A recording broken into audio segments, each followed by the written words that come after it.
అంటే పొంగులేటి గారి విషయాలు బయటపెట్టంగానే నా మీద బురద జల్లేటువంటి కార్యక్రమానికి ఇవాళ ఆయన పాల్పడ్డారు. ఏమంటాడు, నేను నా కుటుంబ సభ్యులు ధరణిని ఉపయోగించి బాలానగర్ మండలంలో నేనేదో అవినీతికి పాల్పడ్డా అంటాడు. నేను అంటా ఉన్నా, నువ్వు నా బావమరిది పేరు తీసినావు, నా తమ్ముడు పేరు తీసినావు, ఓకే, నా బావమరి మీద ఆరోపణలు చేసినావు, నా తమ్ముడి మీద ఆరోపణలు చేసినావు, హౌస్ కమిటీ వేయడానికి హరీష్ రావు రెడీయా అని నన్ను అడిగినావు కదా. I'm ready.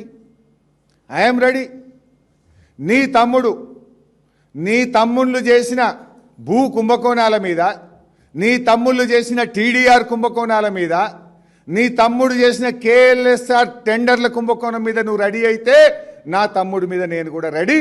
ఇద్దరం కూడా ఎంక్వైరీకి ఇద్దాం. నా బావమరిది మీద ఆరోపణ చేసినావు కదా, నేను రెడీ. నీ బావమరిది సృజన్ రెడ్డి అమృత్ టెండర్లలో చేసిన కుంభకోణం మీద, నీ బావమరిది సృజన్ రెడ్డి సింగరేణిలో ఓబీ టెండర్లలో చేసిన కుంభకోణాల మీద నువ్వు రెడీ అయితే నేను రెడీ. రేవంత్ రెడ్డి, ఇంకో మాట చెప్తున్నా, నేను చెప్పిన హౌస్ కమిటీ వేయకు, నువ్వు చెప్పిన సిబిసిఐడి వద్దు, ఇద్దరం కలిసి హైకోర్టు సిట్టింగ్ జడ్జి చేత విచారణ జరిపిద్దాం. Are you ready mister Revanth Reddy? Let's give it to high court sitting judge. నిజాలు బయటకు రాని. I'm ready. Are you ready?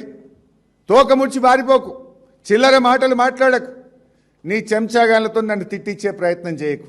దమ్ము ఉంటే, నిజాయితీ ఉంటే come on, will give it to sitting judge.